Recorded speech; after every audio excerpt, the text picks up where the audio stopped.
This is Infosec Decoded number 81, Squeezed Light. And today you will learn nothing about Omicron, but we will start with NASA from Kaitlyn. Yeah, so the Indian Express has an article written by Kochi. I just love journalists who just have their first name. It's like the journalist named Kochi. Anyway, so there's not a whole lot going on, but the Curiosity rover took this awesome picture. It's basically a panorama. So it was taken during two times during the course of a Martian sol. And they combined the images and added some color, and it created an awesome picture. Let me make it so you can share. Yep. Which is here. There. Yes, you can. Okay. Okay. Let me share screen. There we go. Let's see if I can't.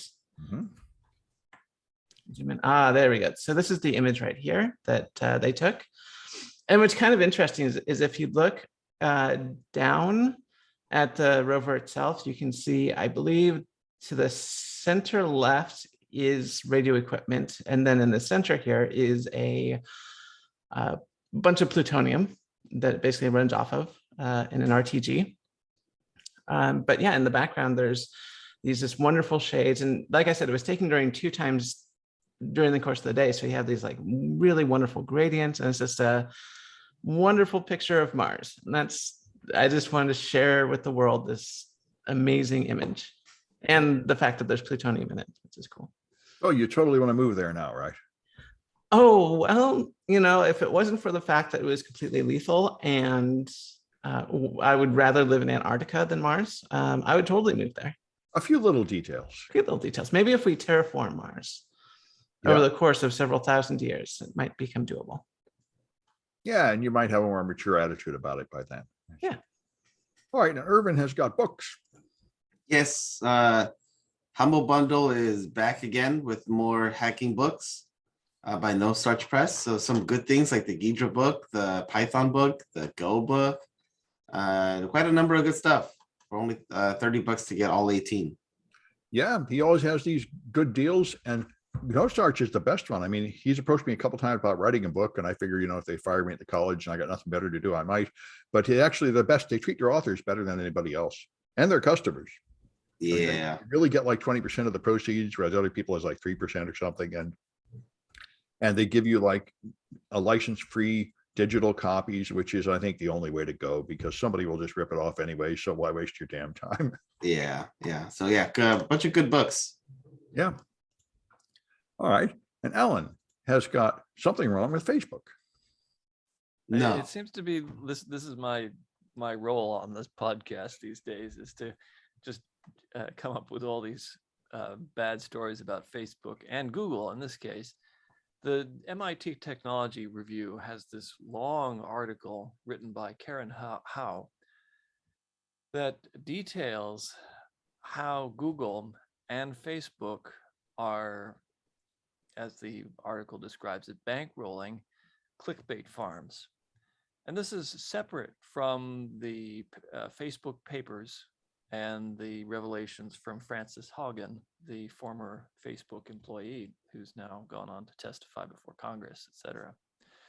But in this article, which is based on interviews with ex-Facebook employees, also some OSINT work and some research into these clickbait farm forums, is exactly how these clickbait farms are amplifying destructive content, shall we say, for lack of a better word.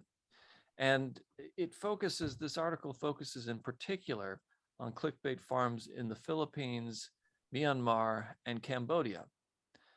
And in the Philippines and Cambodia in particular, these clickbait farms seem to have had an outsized role in the political situations there. In the case of the Philippines, the election of the President Duterte in 2016, and then in Myanmar, the genocide against the Rohingya ethnic minority. And so it's a very long article, well-resourced, researched. And not only do these clickbait farms target their own domestic audiences, but they also seem to target other languages, people speaking other languages in other countries. In the case of Cambodia, these Cambodian clickbait farms, there are quite a few of these targeting Thai and English speakers, and in Vietnam, a lot of English and Spanish speakers. And the payout is not enormous, but it's not bad, especially for the given the average incomes in those countries. So there are screenshots of people bragging on one of these Burmese language forums, receiving payouts about $4,500 a month, which is very good money, I imagine, for Myanmar. And so this actually, among other things, this has reoriented my thinking about how people, unscrupulous people, can make money on the internet. And I'd always thought that hacking would be the way that a lot of unscrupulous people could make money over the internet. But I think it turns out that if anything, running disinformation clickbait farms is going to be far more individually profitable than low-level hacking. So this is where the action is really at. Oh, I think grifting and scamming is where the action, like I think Gwyneth Paltrow and Alex Jones and Donald Trump and his MAGA game pushing out fake nutritional supplements and stuff. That's where the real money is, crime is like for idiots. Doing something that is technically legal, but sleazy is much more productive of money, I think. Yes, and I guess it took me this long to figure it out. Yeah. Colloidal silver is where it's at. It's not the latest ransomware. Yeah, and multi-level marketing and all that, it's the criminals are doing it the hard way. Yeah. All right. Well, I got squeezed light, which I was very interested in because this is what I did for my PhD was laser physics. And now the problem with light, right, is it's too big. Visible light is like 500 nanometers in size. And if you want to use photolithography and make chips with like a 2 nanometer channel, the photons are too big. And these guys said they squeezed light down to just a nanometer. I said, that's impossible. How did they do that? So I went back to their earlier article from like several years ago where they explain it, and it's bloody brilliant. I remember if you do total internal reflection, if light comes up to an interface, like in water, coming out of the water, and it is coming in at too shallow an angle, the light stays 100% in the water and none of it gets through. And that's why you can't see the fish if you just you see a reflection of the sky instead if you look at a grazing angle at water. But that is not really true. I remember right from the start, there are two kinds of wave propagation. One is the continuous wave propagation that will cover distance, and that wave cannot get out of the water. But there's another one, which is a localized wave that only penetrates for like a wavelength or two out of the water with an exponential decay.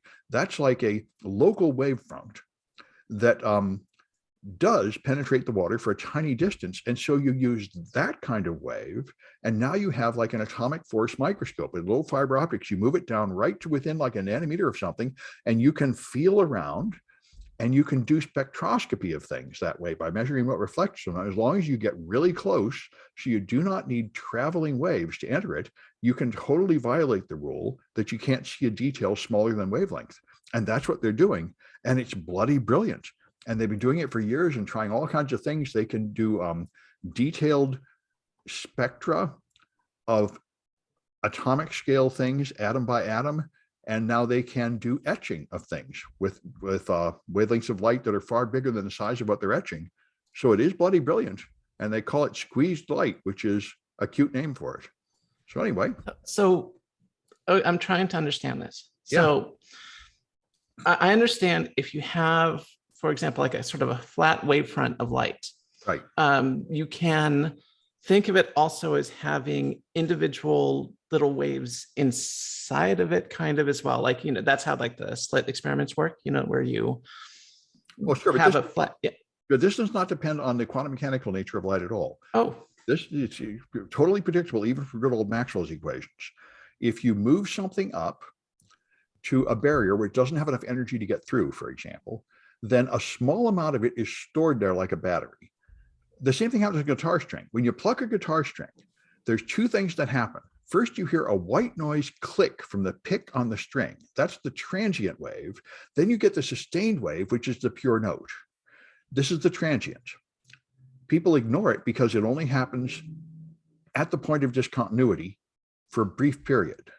But that's the point. There's this thing called frustrated total internal reflection, where you have light coming in from glass, and then you move other glass down to within a wavelength, and then there'll be a transmitted wave because it can jump across the gap. That's what it is. Mm-hmm. So basically the gap between the sensor or the light emitting part and what they're looking at is less than the wavelength of the light? Yes. Oh. That's why it's like an atomic force microscope, which is like a phonograph needle. You have to have this tiny point that goes down and touches the atoms one by one, and then you move it around.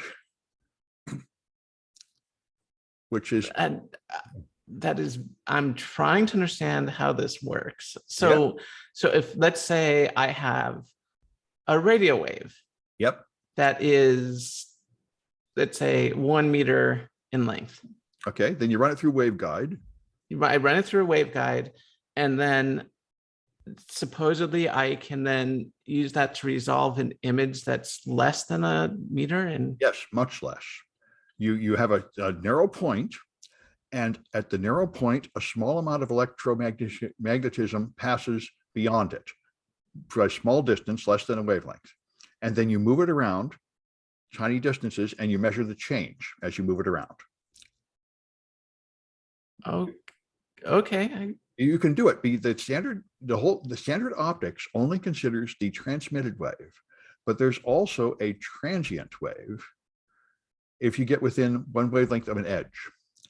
And you can use that, which is something everybody else just considers that unimportant waste and ignores it. But these guys said they could use it, which is pretty brilliant.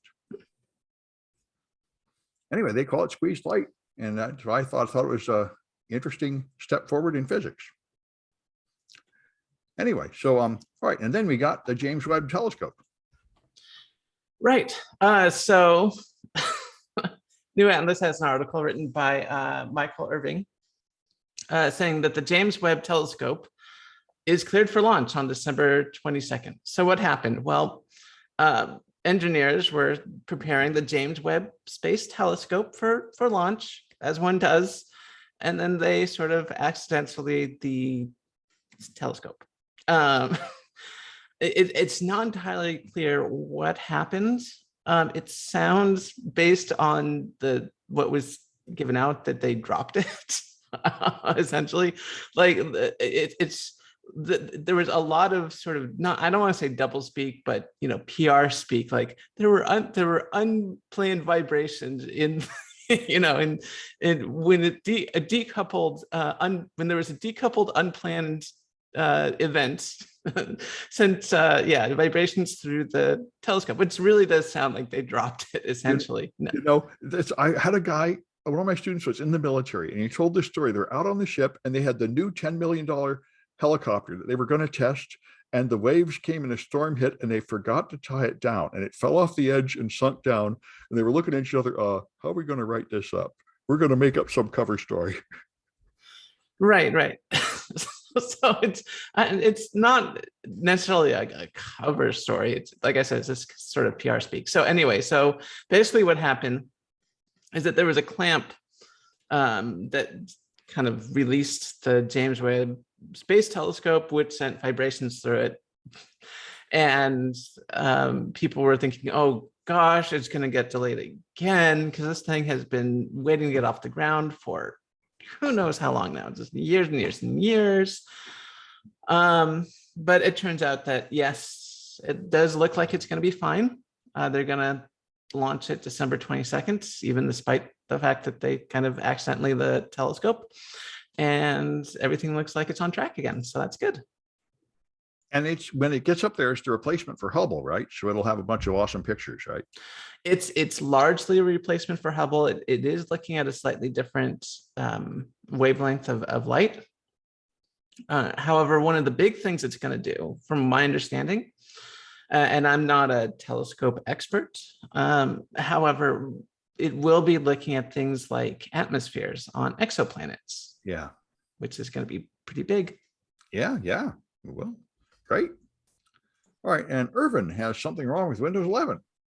Well, something wrong, but surprise, surprise. Not many people are using Windows 11.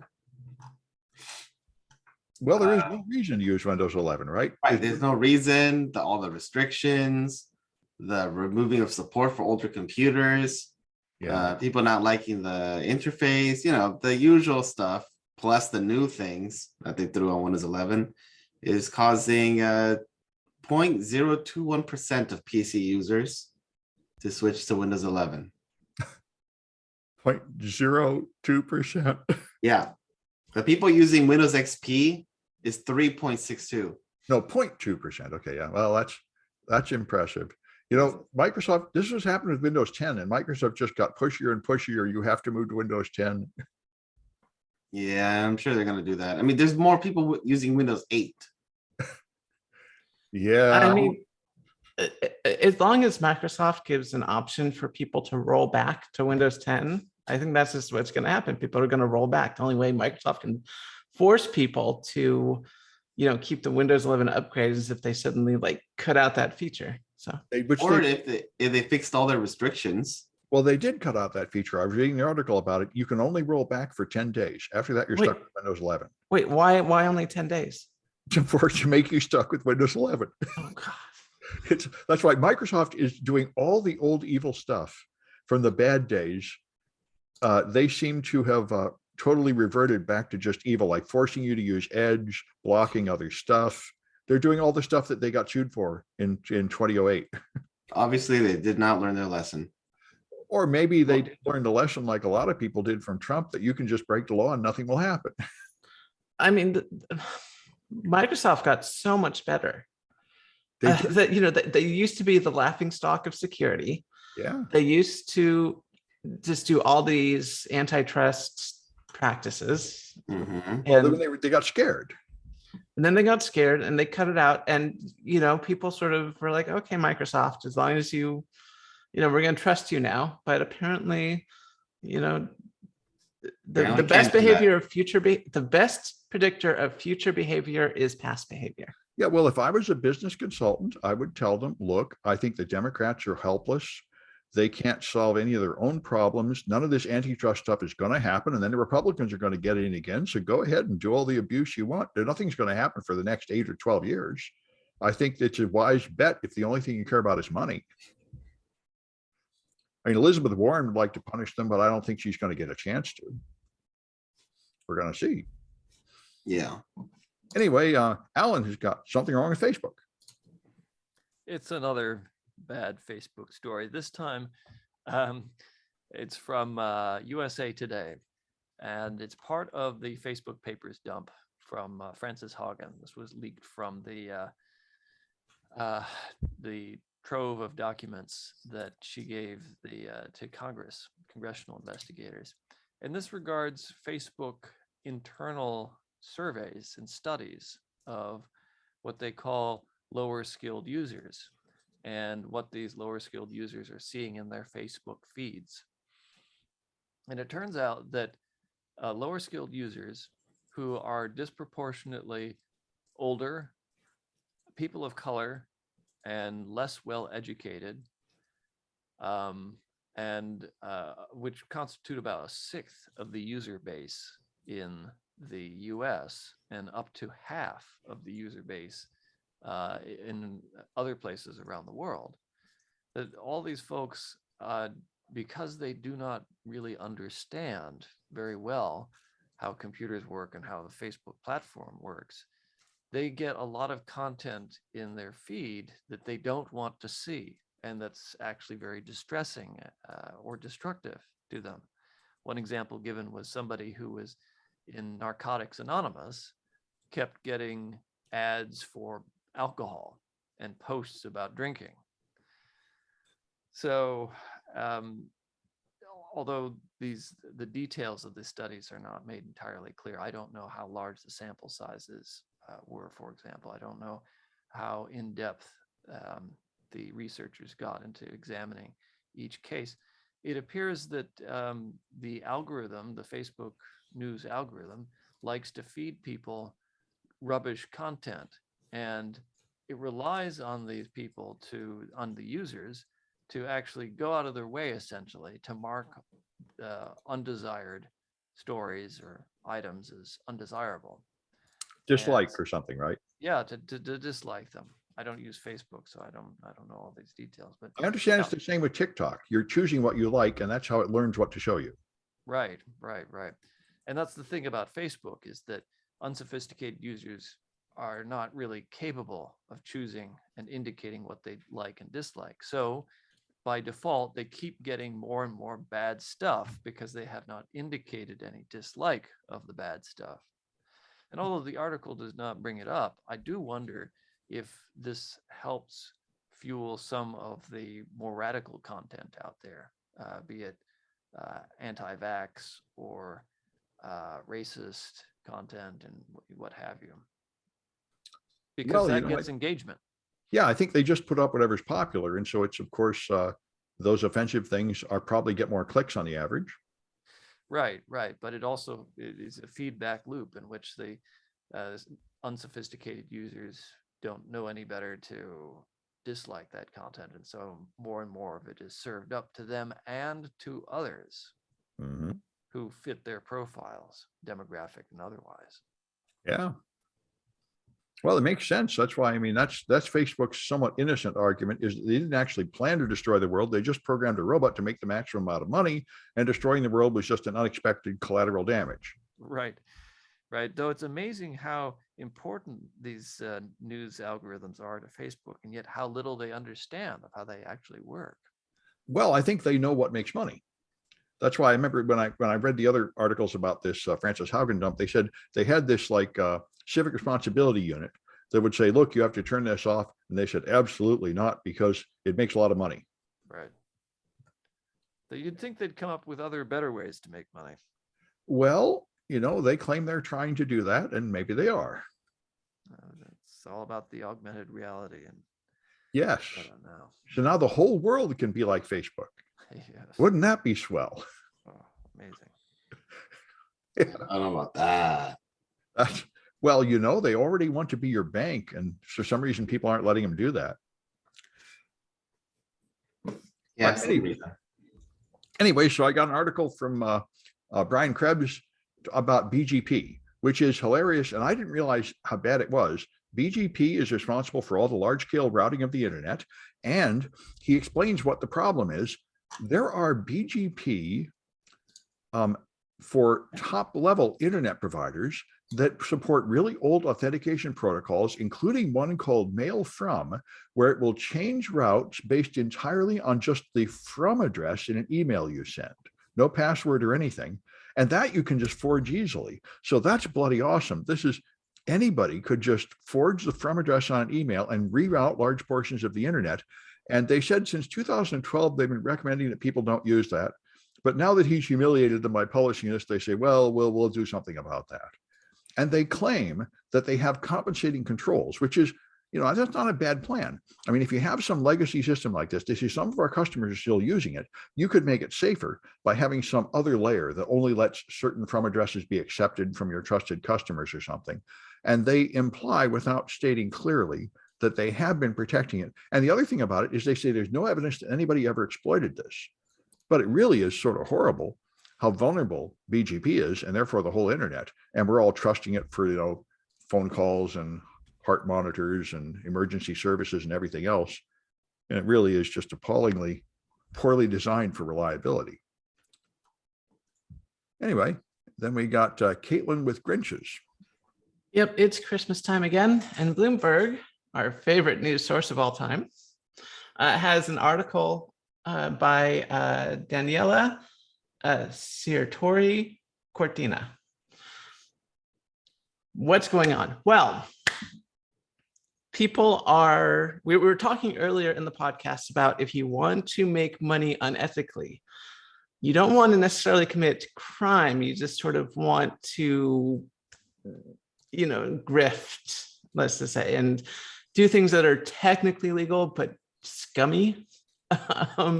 And that's what's been going on a lot in supply chain related markets. So for a while now, people, if there was like a hot product,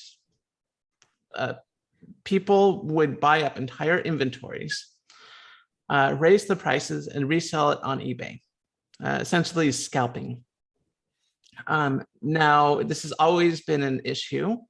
It's always been very annoying. If you want a new product, you have to wait an extra long time because not only are you competing with short stock, but also people who are intentionally buying up all that stock and then raising the price artificially.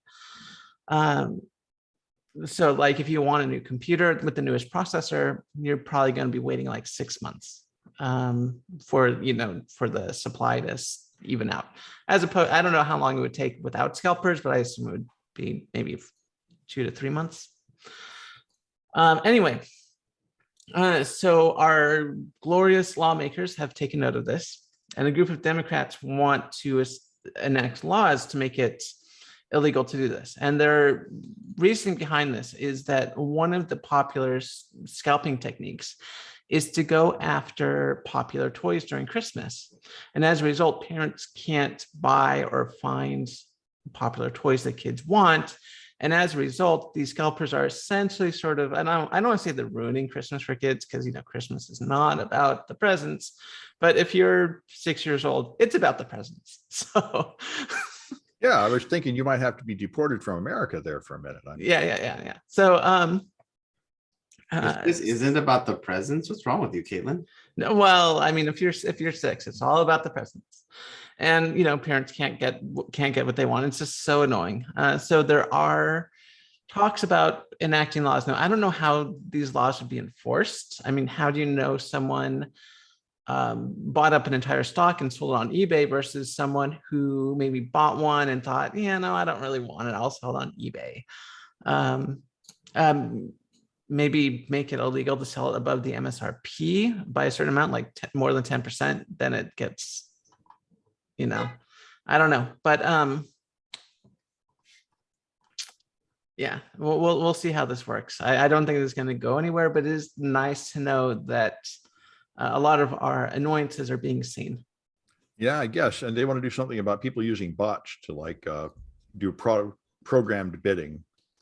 Right. And that's how it works. So it's not just people sitting at their computers buying stuff, bots to, make the playing field uneven. If you're in the business of buying up entire stocks, you don't sit on a web page and click buy. You have a bot or program do that for you on a scale that just instantly empties out the inventory before anyone even has a chance to put in their order. So, which is also the only way to get a ticket to ShmooCon, as far as I can tell. Yeah. And because of, once again, scalpers. Well, no, in that case, it's security professionals. But anyway. Yeah. What's the difference? Well, a scalper intentionally buys something not to go to it, but to sell it at a higher price. Whereas security professionals will buy it and then not go because they forget about it. I wonder if there are people scalping ShmooCon tickets, and if not, why not? It's a good question. This might be a way to make money. Anyway. Just saying. Anyway, I imagine someone would get mad at you, but anyway, so Irvin has got the Winter Hacker Festival. Yes, finally, Pacific Hackers is back in person on the 11th. We have drone hacking, lockpicking, and Rod's no quarter CTF. Well, it sounds great. My first thought is that Omicron is going to rain on it, but now the news articles I'm reading now are suggesting that maybe it won't be that bad. Yeah, I think we're good to go. That would be nice if we could start going to conferences again. Mm-hmm. Yeah, so that's happening at the Maker Nexus. It's actually a pretty nice place. I haven't been there. I've been to Hacker Dojo. This is a new one, huh? Yeah, it's better than Hacker Dojo. Oh, I thought Hacker Dojo was pretty nice, so that's good. It from the front. but not Okay. not behind the scenes. Okay. Yeah, so this place was much better. Well, good. I'm glad to hear it because they were meeting in the library and all sorts of goofy places. Meeting in some kind of hackerspace would be better, I think. Yeah, I think this will be better long term. Yeah. All right. And Alan has got ghost kitchens. Yeah, I've been hearing about this talk about ghost kitchens, and this article in the Wall Street Journal comes out at a good time for me. It's about a company called Reef. Oh, can you turn up your volume a bit, Alan? You're quieter than the rest of us, I think. Oh dear, let me see here. How about now? Oh, that's better. Yeah. Oh, okay. Still working on my audio setup here. Yep. Yeah, so at any rate, this company called Reef, which is one of the major ghost kitchen operators of the world, backed by SoftBank Group, which is also known for having purchased ARM and also for having bankrolled WeWork. They poured $1.5 billion into Reef, and Reef operates only about 600 or so or 700 trailers mostly that they park in parking lots in major cities around the US. And these trailers are kind of like food trucks in that they've got wheels and they are at least somewhat mobile, but they don't have any walk-up traffic. There's nobody actually going there to buy food. Instead, these operations service delivery, food delivery drivers only.